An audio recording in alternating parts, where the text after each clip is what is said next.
Welcome to Backstory with Joan Goldstein. I'm Joan Goldstein, and my guest today is a remarkably interesting woman named Hinda Winawer.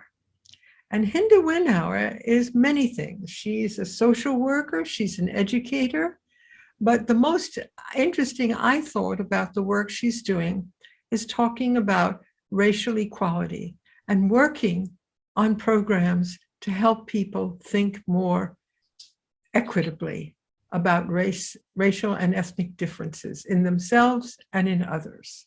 So why don't you explain, Hinda, what is it that you're doing that you think is so important? Well, first let me say it's a pleasure to be here, Joan. And what I've been experiencing is a long journey throughout much of my professional career as a clinician, as a family therapist, as a clinical teacher, and as a citizen in this country.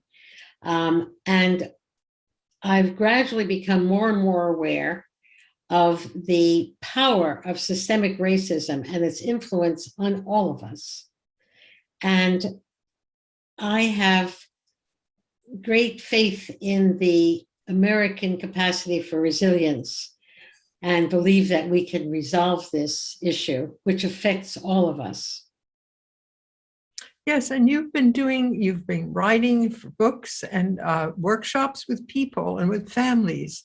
So you've taken the micro group, the family, and you've opened it up to the larger world in terms of racial and ethnic attitudes and how it affects them and how it affects other people.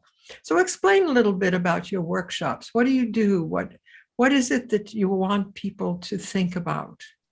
Well, I first started out teaching therapists to look at themselves in terms of their racial and ethnic identity. And I was part of a movement in 1982 when I participated in a book on ethnicity and family therapy, where we began to realize that not one size fits all, that we all come from different social contexts and different ethnic contexts, and our experience in the world and in our families is different. And a group of us wanted the people, the clinical students that we were teaching, to understand that we have to take into account the complexity of people's lives, which includes their racial identity. So eventually, we began to teach students, we began to teach ourselves, to look at ourselves, to what is very striking, and what I found was very striking when I wrote my first chapter for Dr. Shalonda Kelly's book a few years ago, was that racism or racial identity was almost absent from the clinical literature, in the sense that whiteness was the norm and whiteness was invisible, and racial identity was only mentioned when it was so-called minorities, which are of course no longer minorities in this country. So in our workshops with students and in my interface with people who are not students in general, we try to emphasize that racism is pervasive in our society and it affects all of us. And how can we as white people be part of the solution? And how do we not necessarily or not absolutely blame white people, because the internalization of racism is unconscious. We don't want to blame anyone, but we do need to find ways to be accountable. Mm-hmm. You've given talks at the universities. You did an opening keynote address at Rutgers University, and the title was The Inevitable Invisibility of Whiteness for Whites, and subtitled Racial Disparities. It was a Racial Disparities Conference. So what do you mean by invisibility of whiteness? Well, as I mentioned in the professional literature, it's invisible unless you never see articles about white couples in therapy. You see articles about couples in therapy, or you see articles about Latino couples in therapy, or African-American couples in therapy. So whiteness becomes invisible. Also, we as whites don't have to look at our whiteness. I, as a parent, didn't have to worry about my son coming home safely because I didn't have to worry about him being assaulted by the police. As a white person, when we get stopped by the police, it's very different because our racial identity is so much the norm that it's invisible and it's treated very differently. I see. Well, so you're saying that race, when it comes to being white, doesn't exist in our consciousness, whereas for other brown, black, Native Americans, it does. And therefore, that's a major kind of disparity. And how do we deal with it? Because are we adding to the problem? Is our unconsciousness of being white adding to the problem? Well, if we're not part of the solution, are we complicit in maintaining the problem? And I appreciate that you asked that, because I feel it's very important that we look at our potential contribution to the problem. For example, when we, as white people, apply for jobs, we just have to prove that we're qualified for the job. When people of color apply for jobs, they have to prove that despite their color, and there have been, I'm sure you know that there have been experiments about this where people have put so-called African-American names on resumes and have been rejected. And if the names are more Anglo-sounding, they are not rejected for job applications. There have been many studies like that. So we can become complicit very, very easily. We know that racism is in every level of society by now. I mean, the George Floyd tragedy has opened the consciousness of many Americans, unfortunately not all, to the notion of racism in policing, but we know that it exists in education. The American Medical Association owned up to its racism in 2008. There was an article in the New York Times that the American Psychiatric Association owned up to its racism, and according to some Black members of the American Psychiatric Association, that organization has a way to go. Many may know, and I'm sure you know as a sociologist, that drapomania was a diagnosis given to people who were enslaved because they were trying to run away, and trying to run away from being enslaved was diagnosed psychiatrically. So that began a very long history, and people's depression has been underdiagnosed. And we also know that in education, children of color are more likely, down to nursery school, to be suspended from school.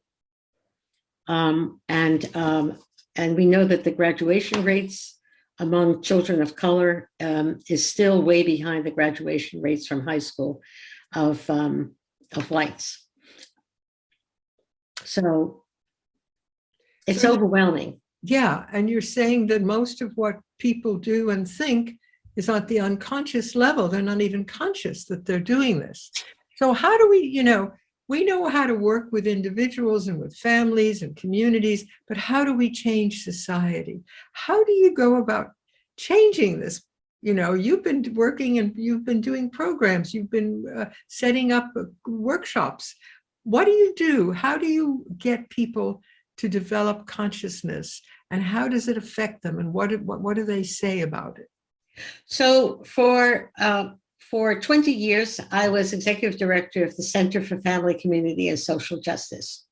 And we worked in marginalized communities in 9 different communities around the state of New Jersey. And we began to see families not as problems, but as resources for their children. Very often, families of color, particularly poor families of color, are blamed for their children's problems. So we began to see families as resources. By the way, the center was intentionally diverse at every level: administration,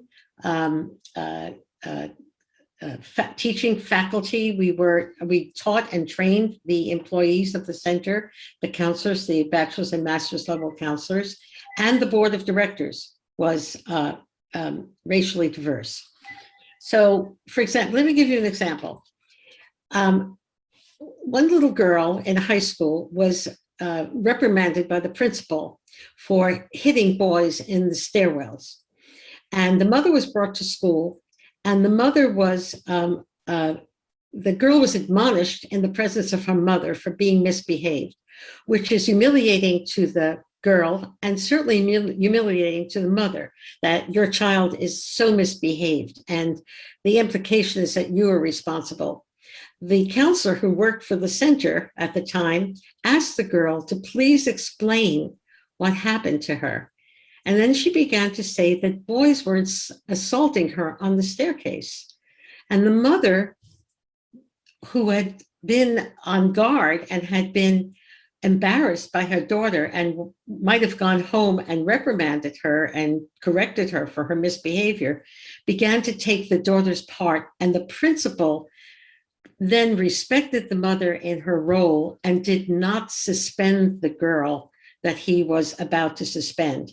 That kind of behavior happens systemically in many schools, that the children are blamed for their behavior, the parents are brought in and shamed in many respects, and the children are punished without really understanding the full context. So the mother was supported and was seen as a support for her child and was not blamed. Many of the people who trained for the center have gone on to get their doctorates. These are counselors of color, and they have been influenced by the thinking and teaching as we had created a community of therapists of color and allies committed to social justice and clinical work, fully integrating social justice and clinical work and the awareness of racism. Now, I don't know if I answered your question, but that's the way we worked in the school district. In everyday life, we can enhance our awareness as white people. We don't need to be blamed. When I speak to white groups, I say, let's work together to stay at the table and have this conversation, because the discomfort, Joan, I'm sure you know, we all grew up at a time that we weren't taught how to have these conversations. They're difficult. There's no blueprint. It's uncomfortable.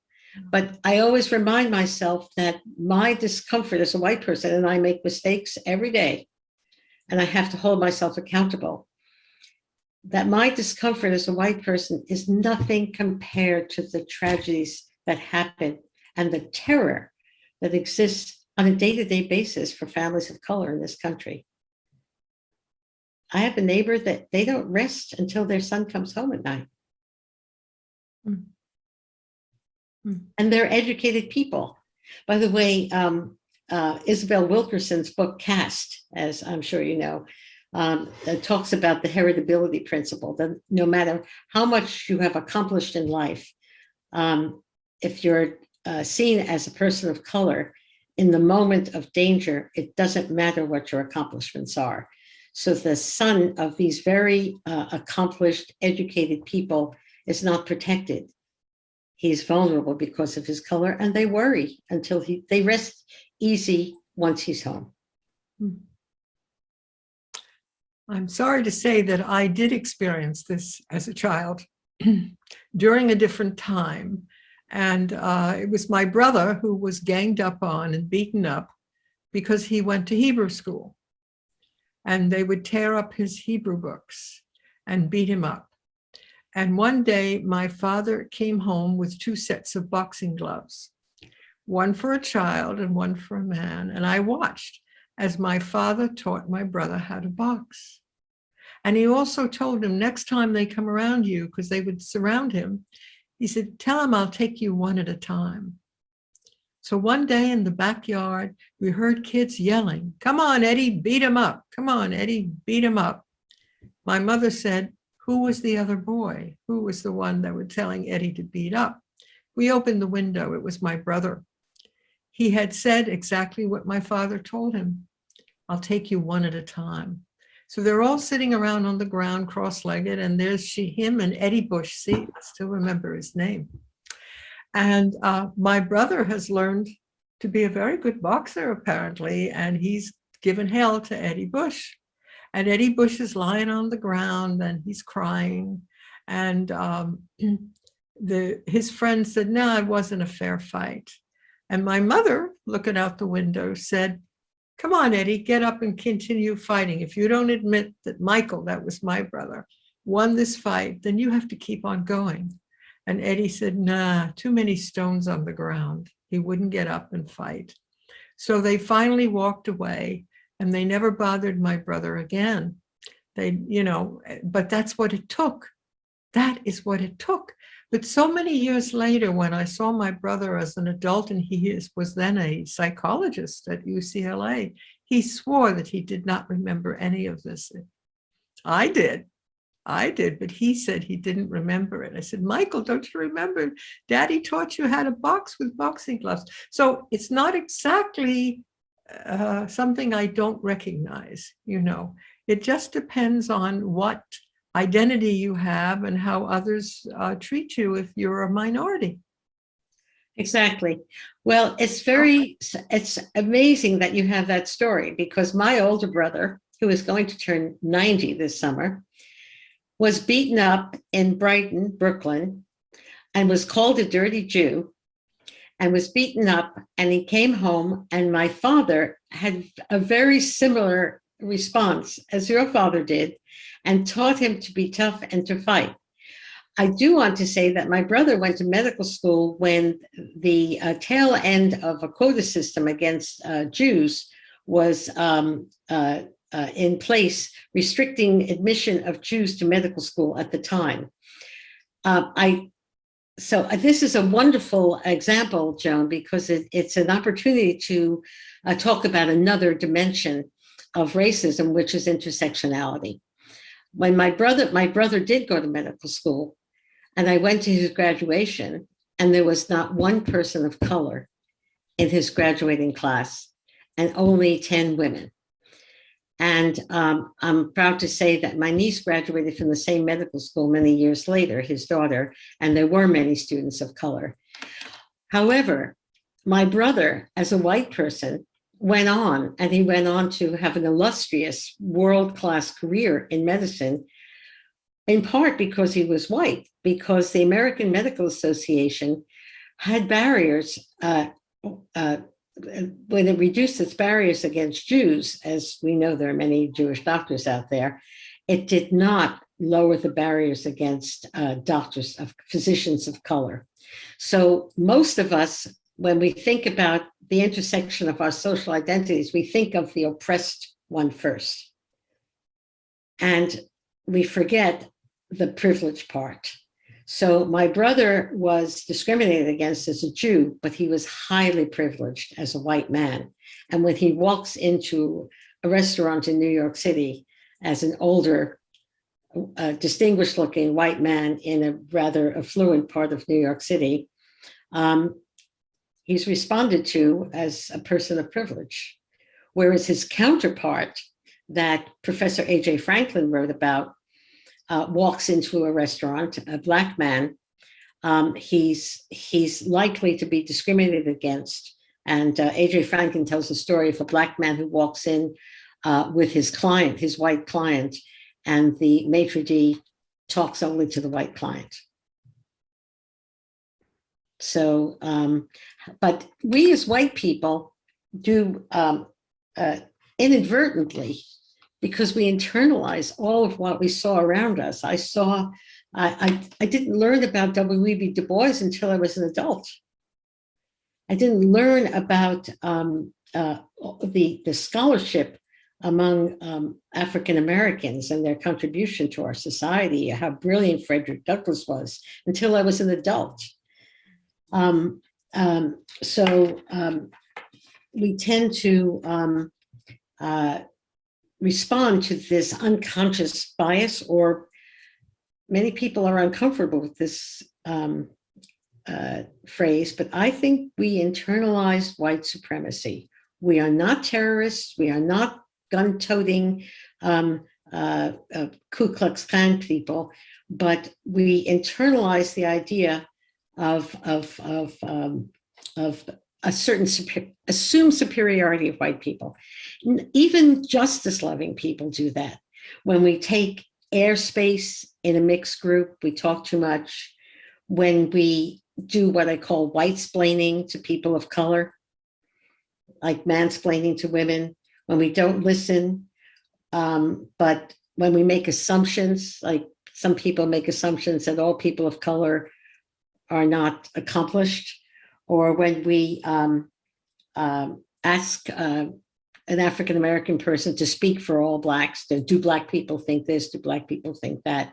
Also, when we don't speak out, when we see racism in the workplace, and we see it still exists, of course.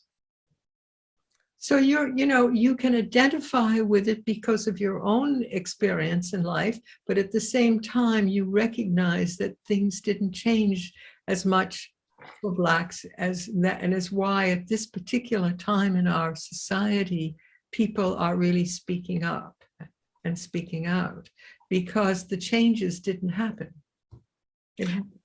Yeah.